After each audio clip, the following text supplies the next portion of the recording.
चाहते तो ये हैं कि आपका मैसेज इस तरीके से जाए, यानी मैसेजिंग ऐप्स में एंड टू एंड एन्क्रिप्शन का दावा हमारी बहुत सारी कंपनियां करती हैं और यह कहा जाता है कि आपका संदेश आपके अलावा सिर्फ वही लोग देख पाएंगे, पढ़ पाएंगे जिनके साथ आपने उसे शेयर किया है।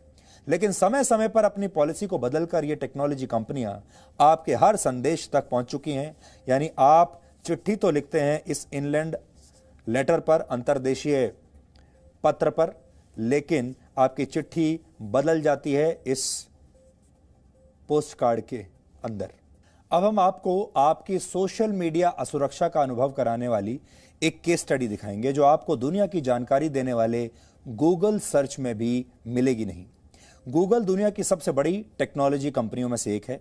आपने अपने स्कूल या कॉलेज में लाइब्रेरी जरूर देखी होगी और गूगल के पास आपके डेटा की भी एक ऐसी ही बहुत बड़ी लाइब्रेरी मौजूद है। आमतौर पर गूगल के पास अपने हर एक यूजर के बारे में लगभग 2 गीगाबाइट तक का डेटा होता है और इतने में लगभग 18 लाख पन्ने या 9000 किताबों के बराबर का डेटा रखा जा सकता है। इस डेटा में आपकी इंटरनेट हिस्ट्री, आप कौन कौन सा वीडियो देखते हैं, आप किन किन जगहों पर जाते हैं और आप गूगल पर क्या क्या सर्च करते हैं, ये सब कुछ मौजूद होता है। इसलिए सावधान रहिएगा। आप गूगल पर क्या करते हैं, क्या देखते हैं, क्या सर्च करते हैं, ये सब कुछ कहीं ना कहीं स्टोर हो रहा है। ये मत समझिए कि ये सब आपकी निजी जानकारी है। अब ये सब आपकी निजी जानकारी पोस्ट कार्ड पर छप चुकी है और इस पोस्ट कार्ड को पढ़ने वालों की संख्या न जाने सैकड़ों में होगी, हजारों में होगी, शायद लाखों में भी हो सकती है। अगर आप गूगल की जीमेल सर्विस का इस्तेमाल करते हैं तो उसमें मौजूद आपके ईमेल्स, आपकी सभी फाइल्स और वो ड्राफ्ट मेल भी इकट्ठा किए जाते हैं जो अब तक आपने किसी को भेजा तक नहीं है। अगर आप एंड्रॉयड फोन इस्तेमाल करते हैं तो आप गूगल का इस्तेमाल जरूर करते ही होंगे। अपने सवाल गूगल से ही पूछते होंगे। दुनिया भर में गूगल सर्च से हर सेकंड 40,000 सवाल पूछे जाते हैं। सोचिए, हर एक सेकंड में 40,000 सवाल पूछे जाते हैं और इंटरनेट पर होने वाली 98% सर्च गूगल पर ही होती है। क्योंकि आपको कुछ भी जानकारी अगर आप लेनी होती है, कोई नई दवाई के बारे में, कोई नई बीमारी के बारे में, किसी नए शहर के बारे में, कोई नए प्रोडक्ट के बारे में, तो आप सबसे पहले गूगल पर उसको सर्च करते हैं। लेकिन ये सभी जानकारियां गूगल अपने पास रख लेता है और इसी की मदद से आपका एक प्रोफाइल बनाया जाता है और उस प्रोफाइल का इस्तेमाल करके आपको आपकी पसंद के डिजिटल विज्ञापन दिखाए जाते हैं। उदाहरण के तौर पर अगर आपने देखा कि आपको एक वॉशिंग मशीन लेनी है और आपने गूगल पर बेस्ट वॉशिंग मशीन टाइप करके कुछ सर्च किया, कोई दवाई सर्च की या आपने कॉलेज के बारे में सर्च किया, तो उसके बाद आपके पास वही विज्ञापन आने शुरू हो जाएंगे।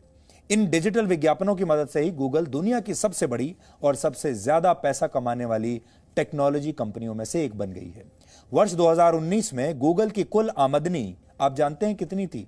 ये थी 11,83,000 करोड़ रुपए।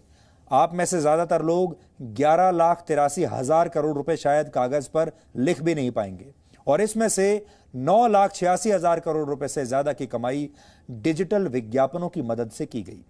गूगल ने आपको search engine, email, maps, calendar, photos और इंटरनेट ब्राउजर, ये सारी सुविधाएं दी हैं।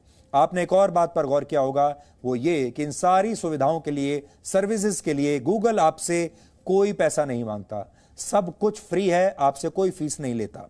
क्या आपने कभी सोचा है कि अरबों डॉलर्स की कीमत वाली ये कंपनियां आपको आखिरकार मुफ्त में ये सेवाएं क्यों देती हैं? दुनिया में कुछ भी मुफ्त नहीं होता। इसका जवाब यह है कि ज्यादातर टेक्नोलॉजी कंपनियां आपको और आपके डेटा को ही एक प्रोडक्ट मानती हैं और आपके द्वारा दी गई निजी जानकारियों से ऐसी कंपनियां भारी मुनाफा कमाती हैं। हालांकि गूगल का दावा है कि वो एक सर्च इंजन है, इसलिए वो लोगों द्वारा शेयर की गई और इंटरनेट पर मौजूद सभी जानकारियों को इकट्ठा करता है और कुछ समय तक इन जानकारियों को अपने पास ही रखता है। भारत में करीब 50 करोड़ लोग ऐसे हैं जिनके पास स्मार्टफोन है, जो हर दिन लगभग 4.5 घंटे का समय अपने फोन पर बिताते हैं। आप भी सुबह उठकर अपना ईमेल चेक करते होंगे, ऑनलाइन समाचार या वीडियोस देखते होंगे, ऑफिस जाते समय रास्ते में सोशल मीडिया पर दूसरों के पोस्ट देखकर लाइक करते होंगे, शेयर करते होंगे।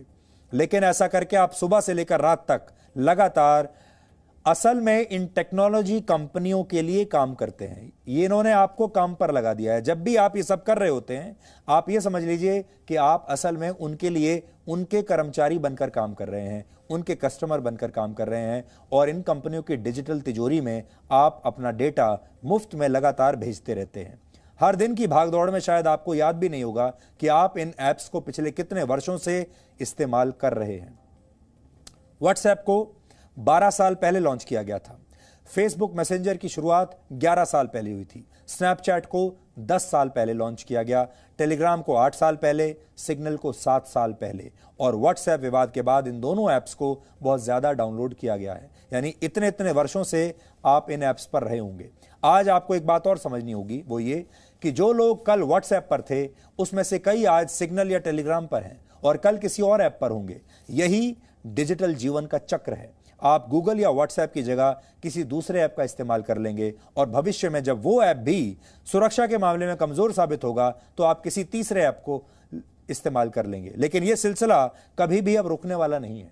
आप इन्हें कपड़ों की तरह बदलते चले जाएंगे, लेकिन कपड़ा तो पहनेंगे ही। इसलिए जरूरत इस बात की है कि आप अपने डेटा को गुलामी का कारण कभी ना बनने दें, और सोच समझकर ही अपना डेटा किसी भी दूसरी कंपनी के साथ शेयर करें, क्योंकि अगर आपका जरूरत से ज्यादा निजी डेटा आपके किसी अपने के पास भी चला जाता है तो वो अपना भी आपको डराने लगता है। ये बात आप याद रखिएगा, और ये टेक्नोलॉजी कंपनियां भी वही करेंगी आपके साथ। आप अपने बारे में भी इतना नहीं जानते होंगे जितना ये कंपनियां आपके बारे में जान चुकी हैं। कैसे रील्स और शॉर्ट वीडियोस देखने की आदत आपके दिमाग को हाईजैक कर रही है। आप में से ज्यादातर लोग लगातार रील्स देखते हैं, शॉर्ट वीडियोस देखते हैं, और लगातार आप उसको ऐसे स्क्रॉल करते चले जाते हैं। आज मैं आपको बताता हूं, हम सब की जेब में एक छोटी सी स्क्रीन है, और उस स्क्रीन में कभी ना खत्म होने वाली वीडियो की अनंत दुनिया है। इसके अंदर करोड़ों वीडियोस हैं, और आप जब भी कोई रील या कोई शॉर्ट वीडियो देखना शुरू करते हैं तो पता ही नहीं चलता कि कब 5 मिनट 50 मिनट में तब्दील हो जाते हैं, और कई बार तो इससे ज़्यादा समय भी आपका बीत जाता है। आप एक बार इस अंधे कुएं में कूदते हैं तो उसके बाद लगातार रील्स को ऐसे ही स्क्रॉल करते चले जाते हैं। रील्स और शॉर्ट्स का क्या असर हो रहा है, इसे लेकर दुनिया भर में लगभग 98,000 लोगों पर 71 प्रकार की स्टडीज की गई और उनका विश्लेषण किया गया। यह रिसर्च अमेरिका की एक मैगजीन में प्रकाशित हुई है, और इस रिसर्च में ज्यादातर लोगों की जो उम्र थी वो 20 साल के आसपास थी। यानी आप ये समझ लीजिए कि ये रिसर्च युवाओं पर की गई। इस रिपोर्ट के मुताबिक ज्यादा शॉर्ट्स और ज्यादा रील्स देखने से ध्यान देने की जो क्षमता होती है, आपकी जो कंसंट्रेशन पावर होती है, वो कम हो जाती है। आपका किसी चीज में ज्यादा देर तक ध्यान लगेगा ही नहीं। आत्मनियंत्रण घट जाता है, सेल्फ कंट्रोल जिसे आप कहते हैं। आपका अपने ऊपर ही कोई कंट्रोल नहीं है, और आपका जो तनाव है और एंजाइटी वो बढ़ जाती है। इस नई रिपोर्ट के मुताबिक रील्स इस प्रकार से बनाई जाती हैं कि हर कुछ सेकंड में नया और मजेदार कंटेंट आपको मिलता रहे, जिससे आपके दिमाग को अचानक से एक खुशी मिलती है। बार बार ऐसी आदत पड़ने से दिमाग तेजी से बदलाव का आदी हो जाता है। उसे ठहरना नहीं है, उसे हर पल कुछ नया देखना है। और फिर पढ़ाई जैसे ध्यान देने वाले काम, कंसंट्रेशन वाले काम आपके लिए मुश्किल होने लगते हैं। ये जो ऐप्स हैं जिसमें आप रील्स देखते हैं, शॉर्ट्स देखते हैं, इन्हें इस प्रकार से ऐसे एल्गोरिथम के साथ डिज़ाइन किया गया है कि आप एक बार जब देखना शुरू करेंगे तो आप उससे हट नहीं पाएंगे। आप लगातार देखते ही चले जाएंगे। आज देश में बहुत सारे लोग रील्स और शॉर्ट्स देखने की आदत के शिकार हो रहे हैं। बच्चों और युवाओं का ध्यान बहुत जल्दी भटक जाता है। वो मोबाइल फ़ोन उठाते हैं और अपना ज़रूरी काम भी अधूरा छोड़कर मोबाइल फ़ोन चेक करने लगते हैं। अक्सर हम सोचते हैं कि सिर्फ 5 मिनट के लिए रील्स देख लेते हैं, लेकिन पता ही नहीं चलता कब 1 घंटा निकल जाता है, क्योंकि हर वीडियो के बाद अगला वीडियो अपने आप आ जाता है और दिमाग कहता है बस एक और, बस एक और। यह असर सिर्फ वीडियो तक सीमित नहीं रहता। खाने, पैसा खर्च करने या गुस्से पर काबू करने में भी आत्मनियंत्रण अब खत्म होने लगता है। जीवन की सबसे महंगी चीज है आपका वर्तमान, जो एक बार चला जाए तो फिर पूरी दुनिया की संपत्ति से भी हम उसे वापस नहीं ला सकते। हमारा इंटरनेट का डेटा पैक है, हम अपना सारा डेटा ज्यादातर सिर्फ सोशल मीडिया पर लगाते हैं, काम पर नहीं। दुनिया भर में जो आपको अंतर मिलेगा वो ये कि दुनिया के जो विकसित देश हैं, बड़े बड़े देश हैं, वहां पर लोग इंटरनेट का इस्तेमाल काम के लिए लगा रहे हैं, बिजनेस के लिए लगा रहे हैं, कॉमर्स पर लगा रहे हैं। अब आपको ये बताते हैं कि पूरी दुनिया सोशल मीडिया पर देख क्या रही है। 80% लोग शॉर्ट वीडियोस और रील्स देखते हैं। फेसबुक और इंस्टाग्राम पर 90% लोग सिर्फ वीडियो देखने के लिए आते हैं, कुछ पढ़ने के लिए नहीं आते, देखने के लिए आते हैं, और वो भी सिर्फ वीडियो देखना चाहते हैं। सिर्फ 17% लोग ही फेसबुक पर अपडेट्स या किसी जानकारी के लिए आते हैं, और सिर्फ 7% लोग इंस्टाग्राम पर स्टोरीज देखने के लिए आते हैं। यानी लोगों को जानकारी नहीं चाहिए, वो कुछ पढ़ना नहीं चाहते, वो सिर्फ देखना चाहते हैं, वो सिर्फ वीडियोस देखना चाहते हैं और अपना मनोरंजन करना चाहते हैं। अब देखिए कि दुनिया भर में किस प्लेटफॉर्म पर लोग कितना समय बिताते हैं। इस समय YouTube दुनिया भर में सबसे ज्यादा लोकप्रिय है, जहां लोग एक दिन में औसतन 3 घंटा 49 मिनट बिताते हैं। फेसबुक पर 47 मिनट और इंस्टाग्राम पर सिर्फ 35 मिनट बिता रहे हैं। तो इन तीनों में सबसे लोकप्रिय क्या है आप देख सकते हैं। अब आपको दिखाते हैं कि सोशल मीडिया का लोगों के दिमाग पर क्या असर पड़ता है। यह ध्यान से देखिएगा। 2 तरह के लोग हैं।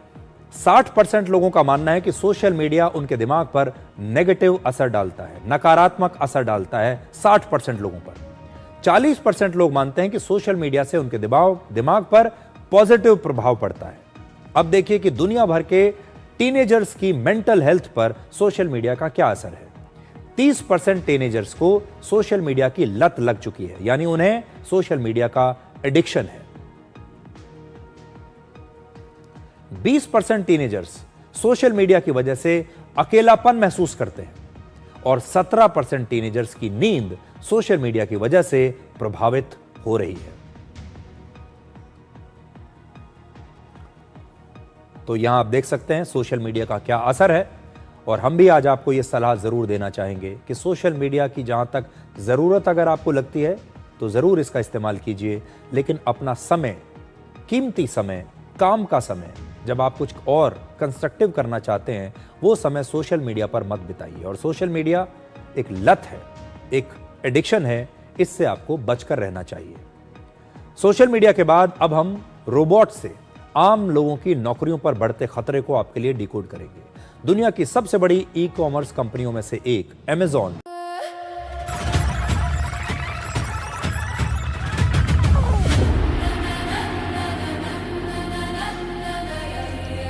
सब ठीक है ना बेटा?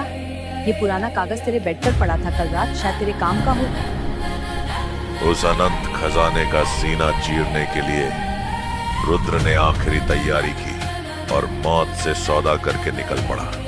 लेकिन किस्मत की बाजी अकेला वो नहीं खेल रहा था। उस आसमानी शक्ति ने इस चक्रव्यूह में 2 और मोहरों को उतार दिया था। एक मंदाकिनी, आग और खौफ का वो रूह जिसके रगों में खून नहीं, सिर्फ तबाही का जुनून दौड़ता था।